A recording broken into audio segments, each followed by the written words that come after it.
Sadar gak sih kalau kerajaan itu adalah sebuah sistem bisnis yang sangat besar? Inilah sebabnya kenapa sampai sekarang beberapa kerajaan masih eksis, seperti contohnya Kerajaan Yogyakarta, Inggris, Spanyol, Arab Saudi, dan masih banyak lagi. Mereka sebenarnya sedang mempertahankan bisnis dan kekayaan mereka yang sudah mereka bangun selama berabad-abad. Bagaimana cara keluarga kerajaan besar ini menciptakan sebuah bisnis besar yang membuat mereka kaya raya selama berabad-abad?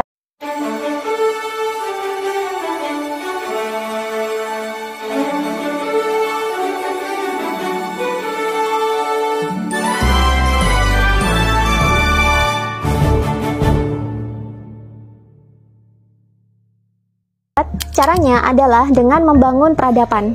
Caranya gimana? Pertama buka lahan, lalu bangun properti di dalamnya, lalu ajak orang-orang untuk tinggal dengan menyewa tanah atau bangunan ke keluarga raja, sehingga aktivitas ekonomi lahir. Lalu pungut pajaknya. Pajak dan uang hasil sewa inilah yang membuat keluarga kerajaan itu kaya raya. Sebagian dari keuntungan pajak dan sewa kemudian digunakan untuk membangun infrastruktur dan memperbesar wilayah, hingga jadilah sebuah imperium. Makin besar peradabannya, makin banyak pajak dan biaya sewa yang dihasilkan, makin kaya keluarga kerajaan.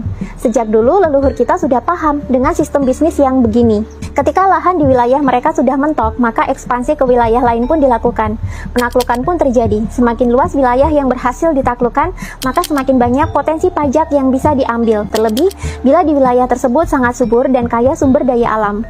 Semakin kaya suatu wilayah, semakin besar aktivitas ekonomi yang bisa ditimbulkan, maka semakin besar pula pajak dan biaya sewa yang bisa dipungut.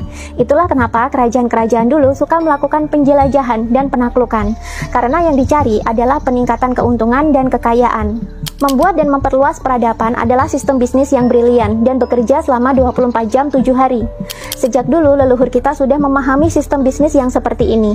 Bahkan kejayaan kerajaan-kerajaan di era Hindu-Buddha dulu pun dibangun di atas sistem yang seperti ini.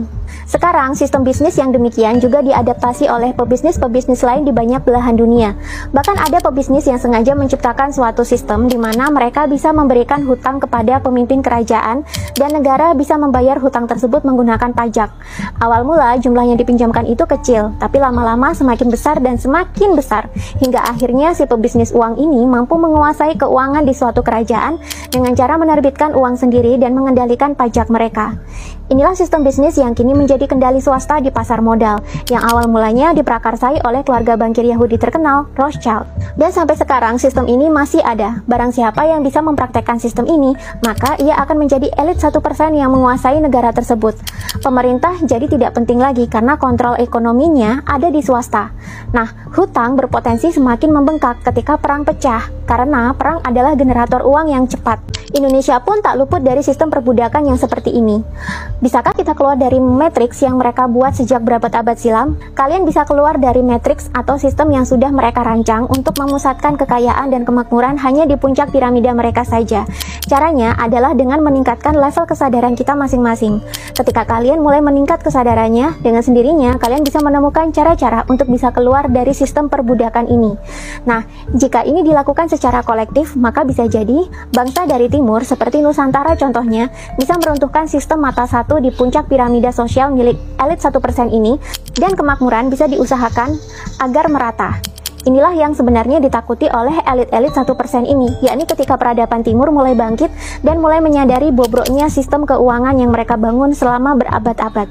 Jika peradaban dari timur ini sudah bangkit dan mampu menjadi kekuatan penyeimbang yang baru, maka pusat peradaban dunia akan bergeser ke timur dan kita bisa mewujudkan cita-cita leluhur kita, di mana nanti Nusantara atau Indonesia akan menjadi mercusuar dunia, yakni menjadi cahaya penerang dan pemberi arah di tengah-tengah kegelapan. Didn't even get to cross.